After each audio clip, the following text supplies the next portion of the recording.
Bem, vamos voltar agora pegando um gancho no que o Emanuel Cancela acabou de mencionar, e ele tem razão num ponto, a questão política está permeando tudo isso, quer dizer, o cenário tem aspectos econômicos, tem aspectos jurídicos, mas é evidente, houve uma emenda constitucional do Ibsen, está no Senado, etc.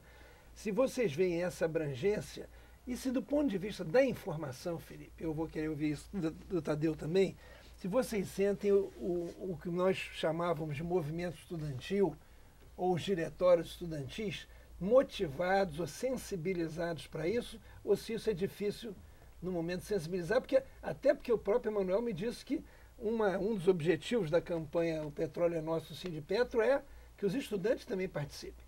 O que não dá para se entender nesse aspecto é como 70% da Petrobras, da reserva do pré-sal, vai para a partilha. Vai para a partilha, para pagar sócio, para pagar ação, etc. Só 30% vai para a União. Por que essa parcela não é maior para a sociedade?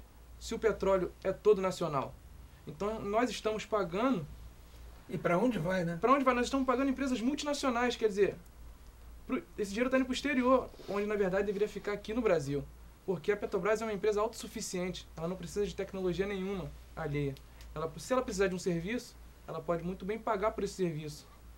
Quanto custou, paga o serviço. Não pagar em óleo, no bruto, que depois vai ser refinado, etc., vai valer muito mais. E acabou de dar um espetáculo de tecnologia com a descoberta da camada do pré-sal. Né? Tadeu, você tem a mesma sensibilidade em relação como você vê os seus colegas, estudantes, em relação ao assunto? Os estudantes estão um pouco apagados, vamos dizer assim, em relação aos movimentos estudantis. Temos que acender. Os Reut foi muito interessante porque resgatou um pouquinho, não muito, mas resgatou um pouquinho a atenção dos estudantes. Só que os estudantes não devem se atentar somente aos Reut, como o próprio Emanuel disse. Os Reut já existem, mas os nossos estados estão vivendo. O estado de segurança pública totalmente defasada, o estado de propriedade, habitação totalmente defasada. Os Reut já existem e existe tudo isso. Agora vem o pré-sal.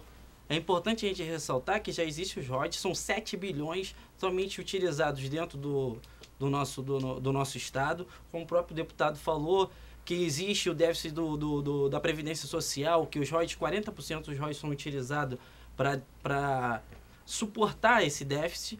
É muito interessante, mas é pouco ainda, porque a sociedade do Rio de Janeiro está necessitando. Então nós temos que ter a visão seguinte: o pré-sal, todas essas descobertas foram feitas na época que a Petrobras era 100%. Então o que acontece? A gente tem que pensar na época do monopólio. Então a gente tem que pensar o seguinte: a gente tem que bater na tecla realmente dos Reut, mas nós temos que querer mais. Os estudantes, eles têm que reivindicar mais. Porque nós somos, além de tudo de estudantes, nós somos brasileiros. Então nós temos que ir para a rua, se for necessário, como o caso que você disse, mas não somente pelos Reut, não somente pelo que os estudantes estão se indagando sobre os Reut. O Reut é do Rio de Janeiro, porque é um estado produtor, realmente vai ter um déficit muito grande ambiental. Como é um estado produtor, ele atrai muitas pessoas para o seu estado, isso tem um número de pessoas maior e precisa de uma infraestrutura maior naquele estado. Com o pré-sal voltado totalmente realmente para o direito social, para o direito político, voltado para o povo, importante é isso, voltado para o povo, isso tudo pode ser, com o pré-sal, ser totalmente... Ele pode sanar todos esses problemas. Deputado Molon, a questão da emenda Ibsen, da sua aprovação e da sua remessa para o Senado, na sua visão política, quer dizer, de quem conhece as lides políticas, etc., há possibilidade de reverter o quadro? O presidente sabe, já disse, que o Rio de Janeiro não pode suportar um roubo desses, né? Quer dizer, foi a expressão usada, inclusive. Exatamente, né?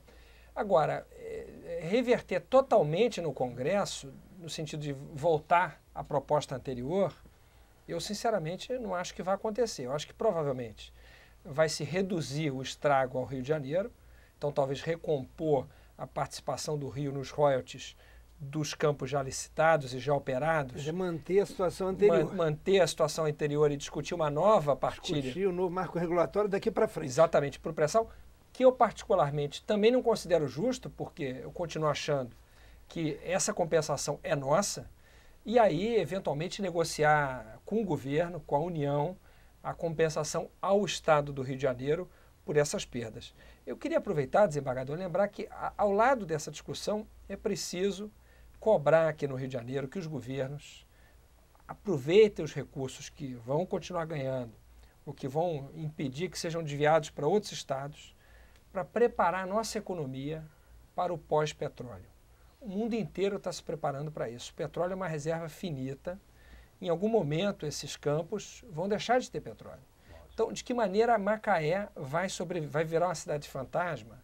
De que maneira Campos? De que maneira o estado do Rio? Não é? A própria Itaboraí, aqui perto, né, que se prepara para uma refinaria nova, ela também deve já se preparar para essa refinaria nova pensando no pós-petróleo. Quer dizer, não dá mais para a gente no Brasil fazer planejamento de 5 anos. O planejamento no mundo inteiro é planejamento de 30, 40, 50 anos. Eu acho que esse é o desafio dos gestores e das lideranças políticas do Estado do Rio e do Brasil, começar a preparar o Brasil para esse momento em que o planejamento é sempre feito já pensando no médio e no longo prazo e não apenas no curto ou curtíssimo prazo, como vem sendo feito até agora. Se o ex-governador José Serra disse que era inaceitável que o Rio e o Espírito Santo pudessem perder aquilo que já tinham, o papel do governo do nosso Estado tem que ser decisivo nessa tratativa política toda. Né? Quer dizer, ele tem uma grande responsabilidade diante de si. É muito grande, desembargador. Eu confesso que eu acho que esse assunto foi mal conduzido pelo governo estadual até a aprovação da emenda Y. Depois houve a reação, houve a passeata, todas as forças se uniram, mas infelizmente eu acho que faltou uma certa atenção ao Congresso e faltou um pouco de habilidade para evitar que a emenda Y fosse aprovada. Quer dizer, no fundo a sociedade foi mobilizada pelo governo depois do leite estar derramado. Depois da casa arrombada. Aí foi se colocar cadeado na porta. Então eu acho que houve esse problema, mas nós queremos e vamos colaborar para que isso seja corrigido daqui para frente por parte do governador do Estado do Rio. Agora, o governador José Serra disse isso, mas o governador José Serra foi fundamental para, no caso do ICMS do petróleo, o ICMS ser cobrado no destino e não na origem. E essa é uma injustiça que foi cometida contra o Estado do Rio de Janeiro, porque é uma das duas únicas exceções de cobrança do ICMS. Né? Quer dizer, se o ICMS fosse cobrado na origem, talvez até essa discussão dos royalties fosse menos importante. Né?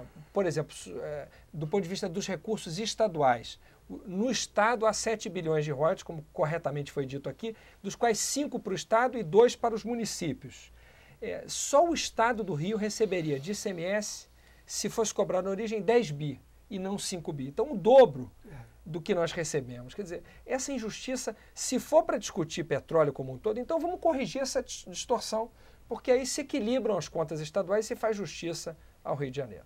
Queria agradecer muito a presença do Emanuel Cancela, ex-dirigente do DIEESE e secretário-geral do Sindipetro RJ e coordenador, um dos coordenadores da campanha O Petróleo Tem que Ser Nosso, né? Tem mesmo que ser nosso, do professor Daniel Machado Gomes, professor de Direito Civil e Constitucional da FASTA, das Faculdades Integradas Hélio Alonso, que nos honrou também com a sua presença, dando a visão sobre o aspecto jurídico constitucional, do nosso deputado Alessandro Molon, do PT do Rio de Janeiro, que preside a Comissão de Cultura, presidiu bravamente a Comissão de Direitos Humanos e é membro da Comissão de Orçamento, que também tem muita relação com o tema que nós hoje debatemos, e dos estudantes, finalmente, mas não por último, dos estudantes Felipe Martim Andrade e Luiz Tadeu Pinheiro Oliveira, que vieram trazer uma representação da voz do movimento, dos diretórios estudantis, da sensibilidade que eles têm em relação a um tema tão importante, tão decisivo